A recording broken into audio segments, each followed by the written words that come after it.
All right, ready to dive deep into negotiation. FBI hostage negotiator style. Sounds intense. It is, in a way. If I'm ready. We're going deep with Never Split the Difference by Chris Voss. Former FBI hostage negotiator, right? Exactly. So high-stakes stuff. Yeah, but the thing is, his insights apply to, like, everyday negotiations, too. Oh, really? Totally. Like figuring out dinner plans or getting a better deal on, I don't know, car. Interesting. It's all of the underlying psychology, you know? The emotional currents, like under the surface. Exactly. Okay, I'm intrigued. So first thing, forget that win-win stuff. What? Really? Yeah, Voss says you should actually aim for a no first. A no, that seems counterintuitive. I know, right? But think about it. Okay. When someone says yes right away, it might not be genuine. Ah, like a knee-jerk reaction. Yeah, we're just avoiding conflict. But a no means they're engaged. Exactly. They feel in control. Which makes them more open. To a real discussion. Makes sense. Voss actually learned this on a suicide hotline. Wow, that's a different world from hostage negotiation. Right. But he saw how people in crisis needed to feel heard. Before they could even consider options. And that often started with a no. Fascinating. So no can actually build trust. Okay, so what's another tactic? Ever heard of mirroring? Mirroring. Like in a mirror? Kind of. It's this FBI-like Jedi mind trick. Okay, now I have to know. It's basically repeating the last few words someone says. Wait, really? Just repeat them? Yeah, 1 to 3 words. That's it. And that works. It's crazy effective. Oh. It taps into this, like, human need for connection. We want to be understood. Exactly. So when you mirror, they feel heard. So simple but powerful. There was this study with waiters, right? Waiters, what do they do? They either mirrored customers' orders or just said, okay, great. Okay, so what happened? The mirroring waiters got way higher tips. Wow, just from repeating a few words. It's the powerful stuff. All right, I'm sold on mirroring. Okay, good, because there's more. Lay it on me. Have you heard of labeling? Labeling. Like putting a label on something? You're getting it. But how does that work in negotiation?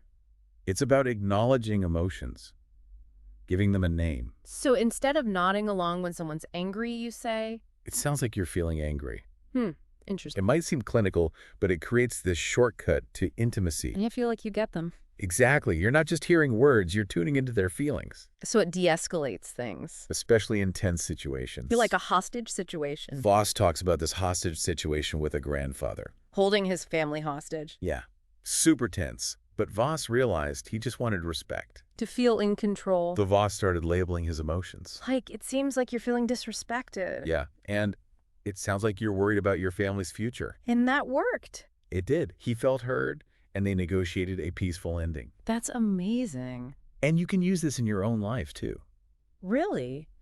Think about it. How many conflicts are because people don't feel heard? You're right. So labeling can help at work, with family, anywhere. Powerful stuff. Okay, but what about actually, negotiating? Getting down to business. Yeah. Voss believes in asking the right questions. What kind of questions? Calibrated questions, they start with how or what. So instead of, can you do this, you ask. How would you be able to do this? Subtle, but important. Exactly. It gives them a sense of control, but guides them towards a solution. Any examples of that? Voss tells this story about a student who needed funding from his dean. For what? An alumni event in Dubai. Sounds expensive. But instead of just asking for money, he got smart. What did he do? He asked, how would we be able to fund this incredible event? Ooh, clever. It shifts the focus from what you want to how they can help. And makes them part of the solution. Exactly. It plays into that I like to be helpful instinct. We all have that. And that brings us to anchoring. Anchoring. It's about setting the starting point of the negotiation. To influence their perception of value. You got it. But it's not always about starting high. Oh. Voss got great gigs by anchoring low. He'd say, I usually charge $2,000 a day, but for you, $500. Really? That's bold. People thought they were getting a steal. So they didn't negotiate further. It plays on our fear of missing out. Loss aversion. Exactly. We're more afraid of losing a good deal. When getting one. Exactly. This is like next level stuff. It is, but what if someone's being totally unreasonable? Or hiding something. That's where black swans come in. Black swans. They're game-changing pieces of information. That can reshape a negotiation. Like hidden motives or constraints. Okay, I see. You have to be open to new information. Exemptions. And ask the right questions. Got it. Voss tells this wild story about a bank robber. What did he do? He was burning piles of money.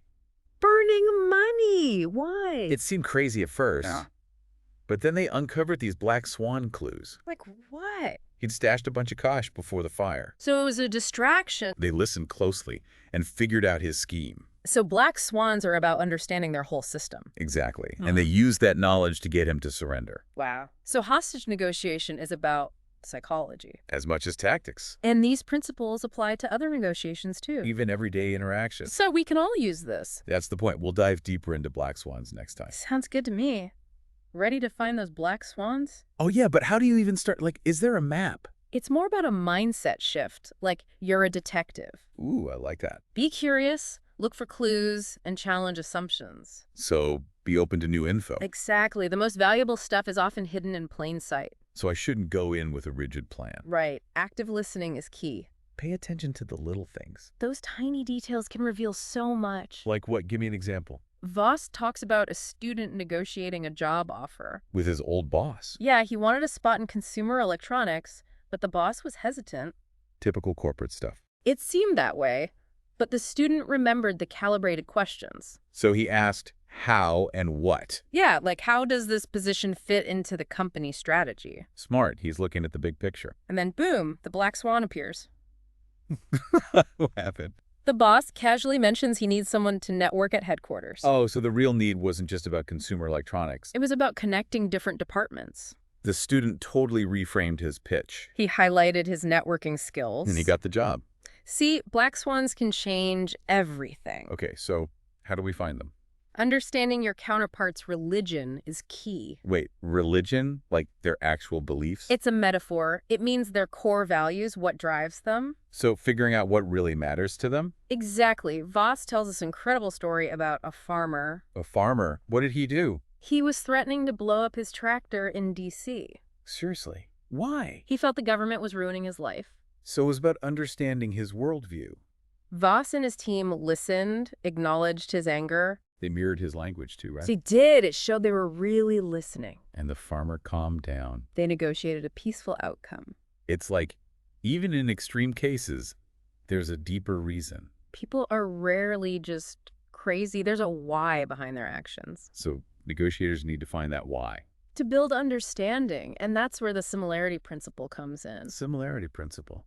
What's that? It's our human tendency to trust those who are similar to us. Birds of a feather flock together. Exactly. Finding common ground builds rapport.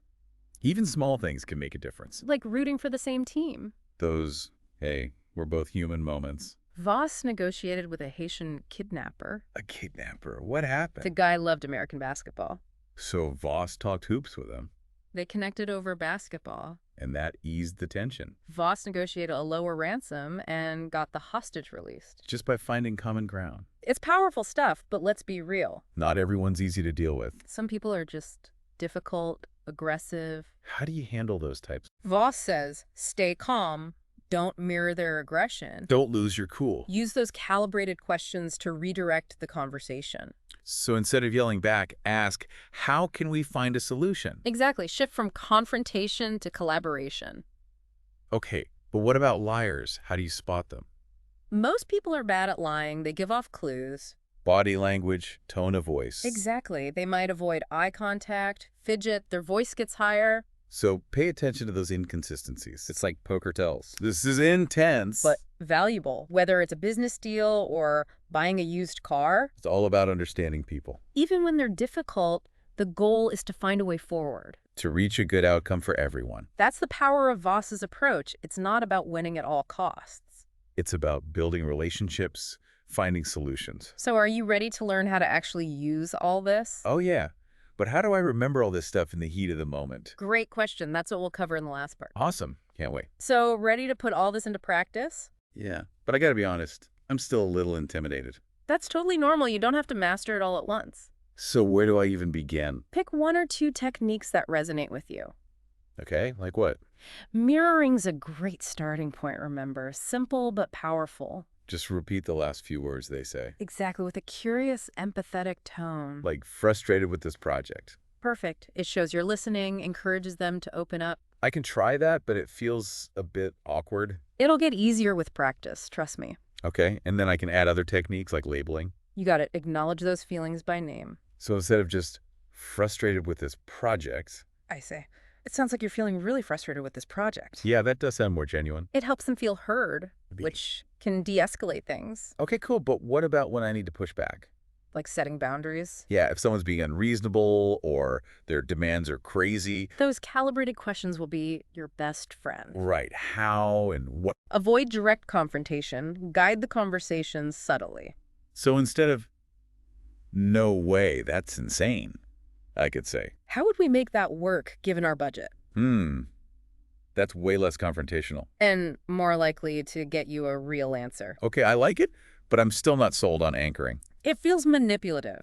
Yeah. It's not about tricking people, it's about setting the stage. For a good negotiation, one that benefits both sides. Exactly. Anchoring can work both ways, high or low. Like Voss working for less to get those big clients later. It's about strategy, understanding how persuasion works. Okay, I'm starting to see how this applies outside of, like, hostage situations. Right, this works in everyday life too. Like getting a raise, resolving an argument, even choosing a movie. Every interaction's a negotiation in a way. So being mindful of our communication is key. It helps you build relationships, get what you want, and handle those tricky situations. Wow, I feel like I have a whole new set of tools now. That's what we were hoping for. Just remember, it's a process. Progress over perfection. Exactly. Be patient, practice, and experiment to find what works for you. This deep dive has been eye-opening. I've learned so much. It was my pleasure. And remember, the next time you're in a negotiation, take a deep breath, listen closely, and use those FBI tactics. I might just surprise myself with what I can do. You absolutely will. It's all about tapping into your potential. Thanks for joining us on this amazing deep dive into the world of negotiation. Until next time, stay curious, keep learning, and remember, never split the difference.